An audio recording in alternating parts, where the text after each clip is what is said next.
Welcome to Talking Points. My name is Dr. Stephen E. Gardner, and I want to thank you for joining us today. We have opened up a brand new series that has to do with small things. You've probably heard a lot of different things about small things. But I want to try to bring to the table a compelling look as to why small things matter. I think it's important. Many times we go through life and don't even pay attention to the small stuff because we're so influenced by the big stuff. We're influenced by what we see that's more impacting to our eyesight, but we give very little regard to what is minuscule, what's tiny, what's outside, what's unnoticeable. I want to add some value to that because even in our own lives, we can begin to reshape our vision by placing value on the small things. So it's the small things, it's the little things that matter. And last time we were together, we talked about a few things in that regard. And let's kind of recap that and let's see where we are today. In our second segment of It's the Little Things, a compelling look as to why small things matter, part 2. What we've learned thus far is this. It is easy to become discouraged when we see how little we can do and how little we have to do it with. We talked about this the last time when we talked about Zerubbabel, who was the one that was going to finish the temple that had begun. And we find there were a lot of players that were involved in the second temple. We find it was Nehemiah. We find that it was Ezra. We find that there was a collection of people that was involved in the reconstruction of this temple. And as they were moving along, we learned that they had little effort. Little things were beginning to manifest. And so what did that do? It kind of breeds discouragement. It's easy to become discouraged when we see how little we can do and how little we have to do it with. We also learned the last time that people who despise the day of small things are easily discouraged. And as an outcome, they discourage others. You know, people may say like, well, ain't nothing going to come about this. So, this ain't about anything. And the poison of that can spread to other people to where they'll begin to say, you know what, you're right. Nothing's going to come of this. This is not about anything. And so now you have people that have bought the vision of a lie or have bought the vision of discouragement. When we visit the Old Testament, we can clearly see some of this, how this comes into play. How when people get easily discouraged and as a result, discourage others. You know the story, and if you read the Bible in the Hebrew scriptures, it talks about how God had told Moses to pick out 12 leaders from these tribes, as it were. There were 12 tribes, one from each tribe, as it were, to go and spy out the land. What land? The land that he had promised them. And as a result, he sent these 10 spies out. And when they came back, 10 of them came with a bad report. And the other 2 came back with a good report. And as it went on, we find that it was the influence of the 10 that everyone seemed to just kind of, well, this is the way it's going to be. This is how it's going to be. And the influence of the 2 was disregarded. Yet when the time came to where everything kind of settled out and played its part, we find those who followed the influence of the 10, they didn't get an opportunity to make it into the promised land. But Joshua and Caleb did, because why? They saw something that the others did not see. They did not look at their small number, as it were, as being the as being a deficit. They rather looked at something. They looked at what God said and what God was saying and what God had said to them. They were able to place their trust and their vision in the promise rather than to place their trust and their vision in the people who had a discouraged point of view as to what was displayed in front of them. And what was displayed in front of them? Well, those 10 spies came back, and what did they say? We be as grasshoppers in their sight. What did Joshua and Caleb say? We be more than able to overcome them. So who did they listen to? The majority rule. The majority led the rest of the people down a path that they hadn't planned on, a path that they could have gotten, they probably could have moved quicker along the way had they valued not their small size, as it were, as a people, but rather valued the promise that God made to the people who he said, this is your land. So people who despise the day of small things are easily discouraged and discourage others. So here's a quote by Napoleon Hill. And he says, if you can't do great things, do small things in a great way. If you can't do great things, then do small things in a great way. Greatness by accumulation. Now, this quote by Napoleon Hill suggests that even when it appears you can't do great things can still be accomplished by doing small things in a great way. Our society has taught us to measure greatness by accumulation. So we look for greatness first by what we see quantitatively instead of qualitatively. We have a tendency to judge someone's or something's greatness by the quantitative or cumulative standards of success. For example, the higher your IQ, the number of sales achieved in a quarter, the number of correct items on a test, the number of members in your congregation or partners in your ministry. These are quantitative measurements or conclusions as to whether or not someone is successful or they can be regarded as being have reached a high achievement. That's greatness by accumulation. Now, there's nothing wrong with that, but our society has leaned more to this area rather than to the qualitative aspects of success. You can have success from a qualitative point of view that has nothing to do with the quantity or has nothing to do with accumulation. Now, there's a side step. Let's just take a brief look at the descriptions of quantitative versus qualitative. Now, when I was doing my doctoral dissertation, and in the research phase, I had to choose a method that I was going to use as an informant or as a researcher.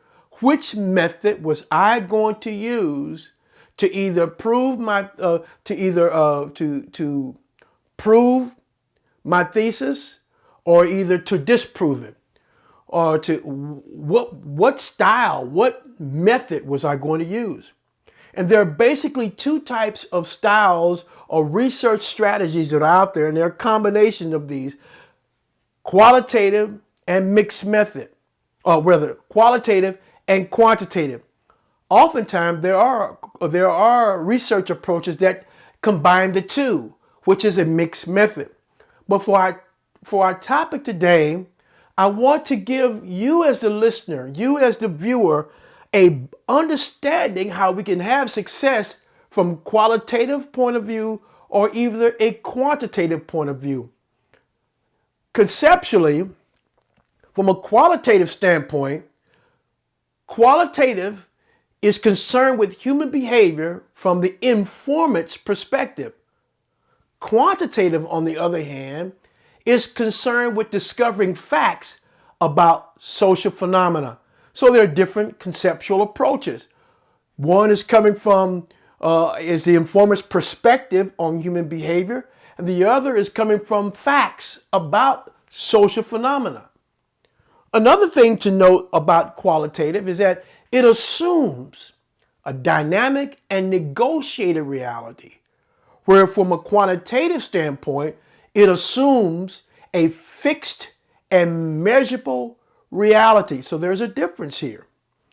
From a methodological standpoint, from a qualitative standpoint, data are collected through participant observation and interviews. Quantitatively, data are collected through measuring things.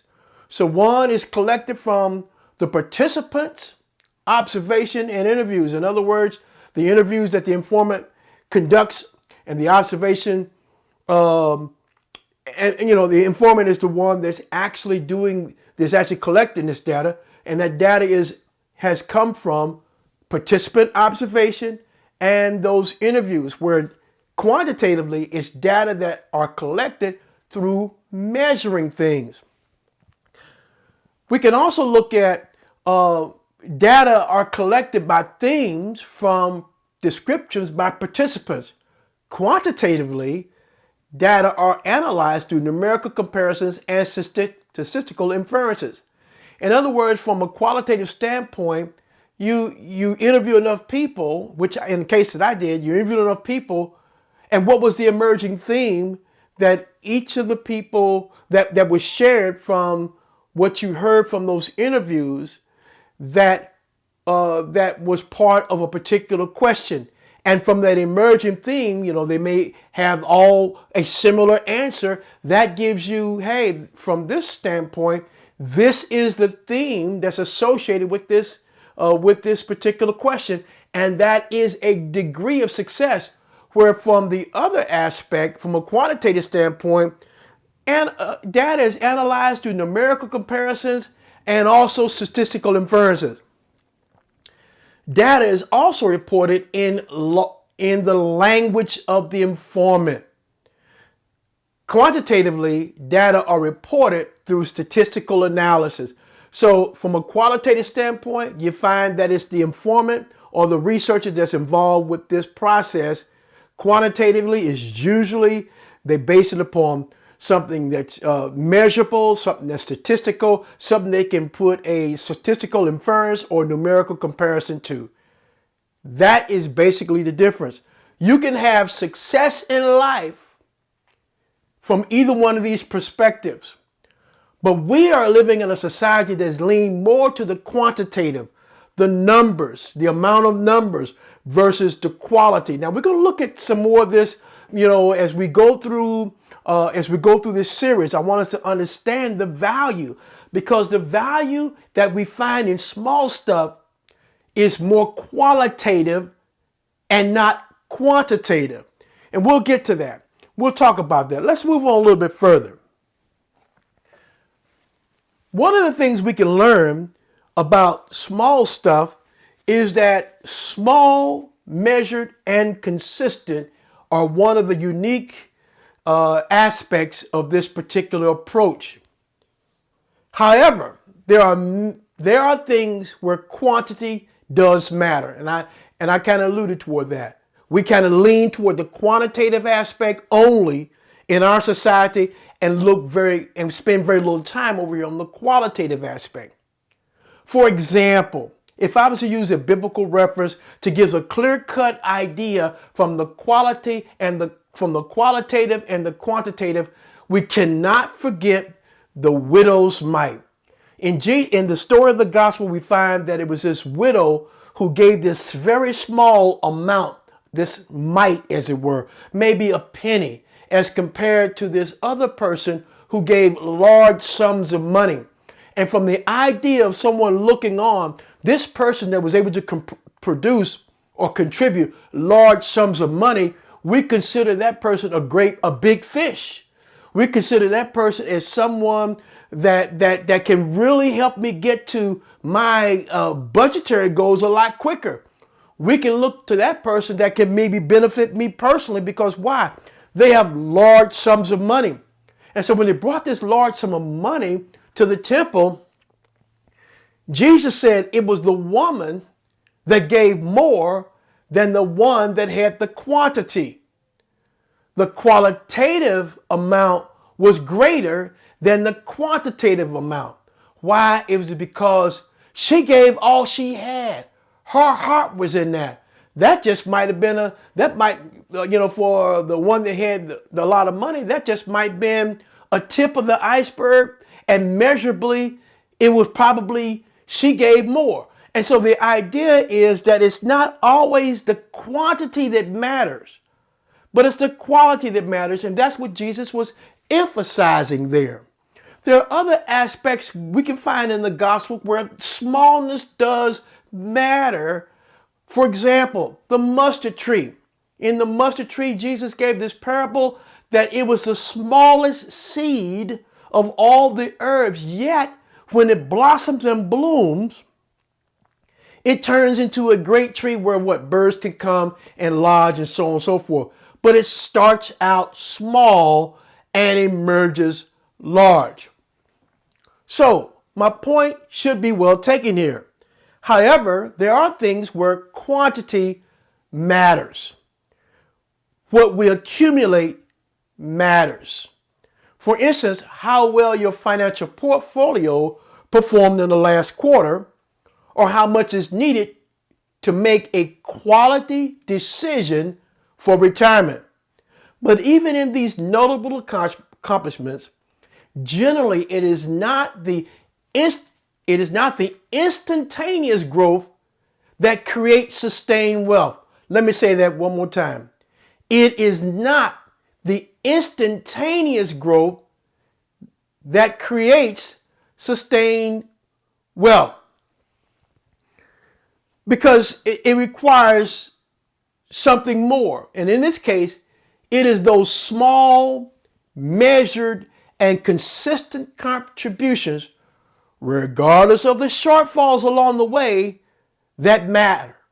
For example, along this path where you are required to produce small, measured, and consistent contributions to sustain wealth, or to sustain growth, or to sustain success, or even to achieve it, there are going to be shortfalls along the way.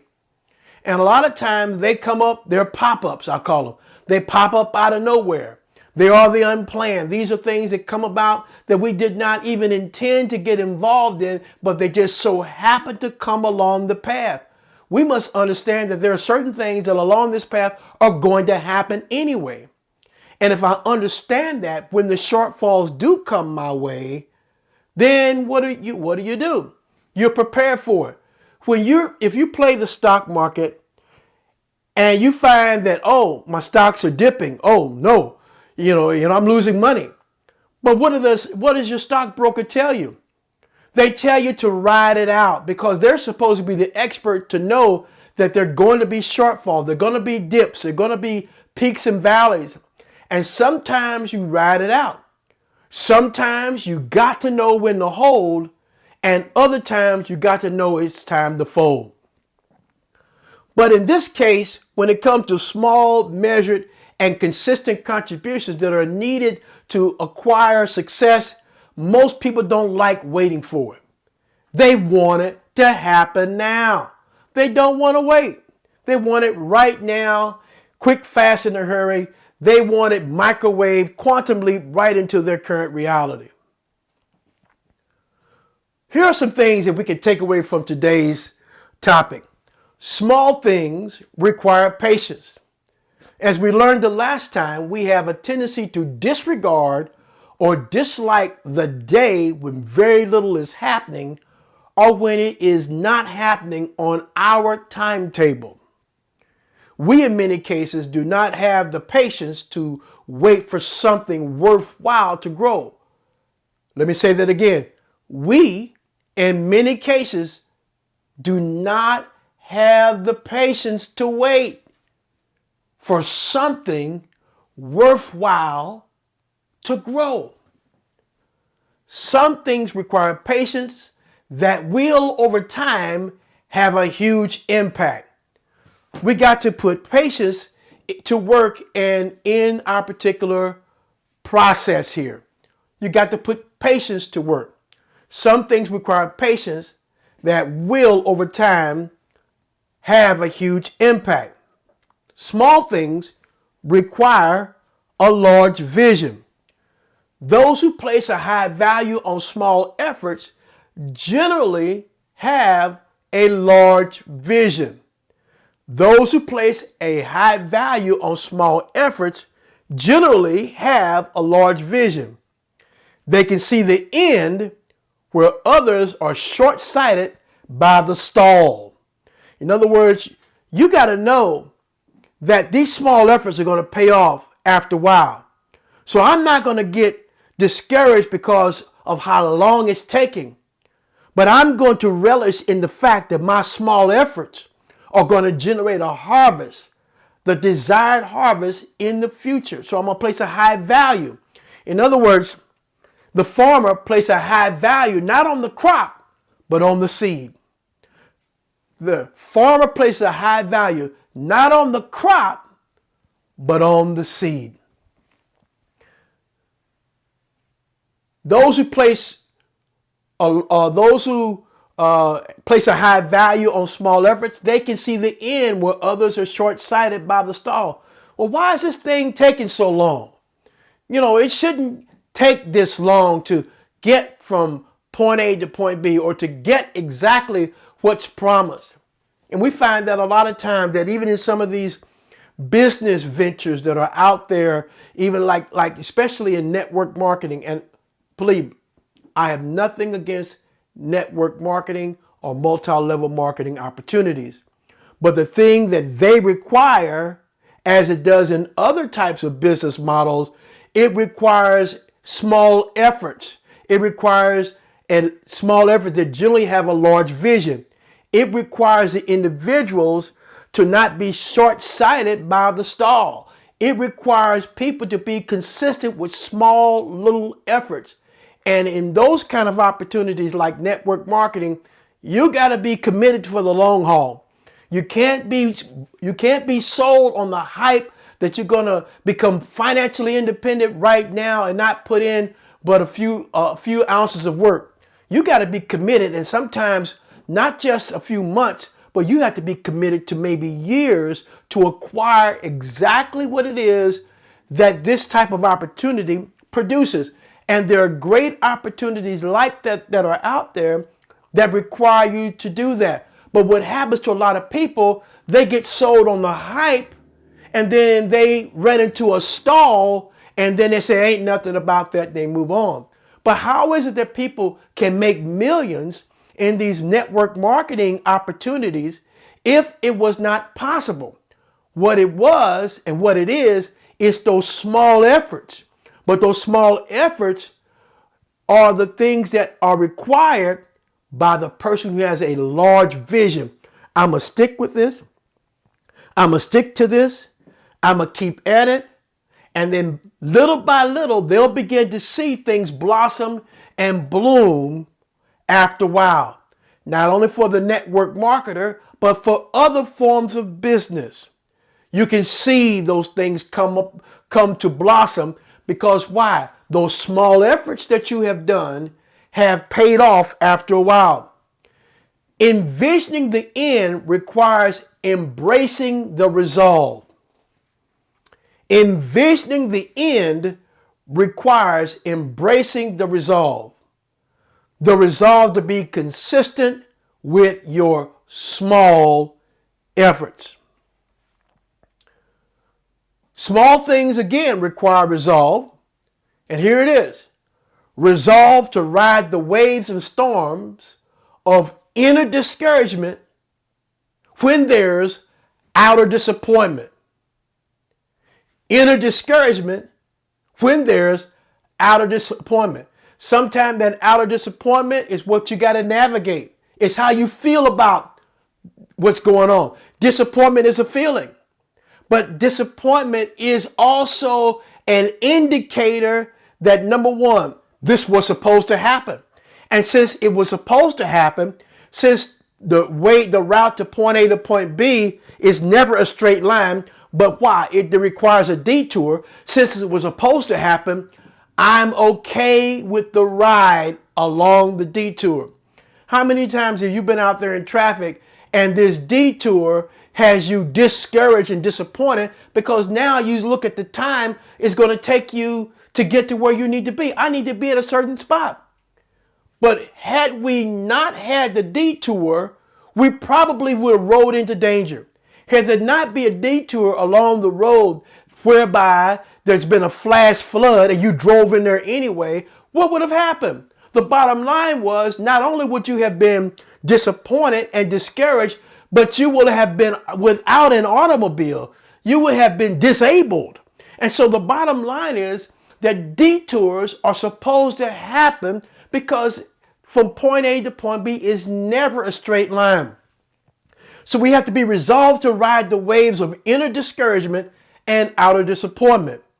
We have to be resolved by understanding that no matter what it looks like now, it is my small little efforts that will win the day. No matter what it looks like now, it is my small little efforts that will win the day. No matter what the process demands, I am resolved to continue contributing small, constant efforts to achieve my end or my desired end. You should be, I should be, we should be resolved to continue contributing small, constant efforts to achieve any desired end. And I want to wrap up my time today by this quote that I want to leave you thinking about. And that is this: if you're not ready to go along for the ride, don't bother getting in the car. Remember, going from point A to point B is never a straight line. Sometimes we're going to incur things that we didn't plan on. It's going to be a pop-up. Sometimes we may not have the harvest at the time we desired. But it's the seed that we have right now that we are continually sowing that's going to produce that desired harvest. It's the small things that matter most in life, not the big things, because there is no big thing that did not come out of something very small. It's the little things. We've been looking at a compelling look as to why small things matter, part 2. I'll see you again as we do a part 3 concerning the same particular topic. God bless you. We'll talk to you then.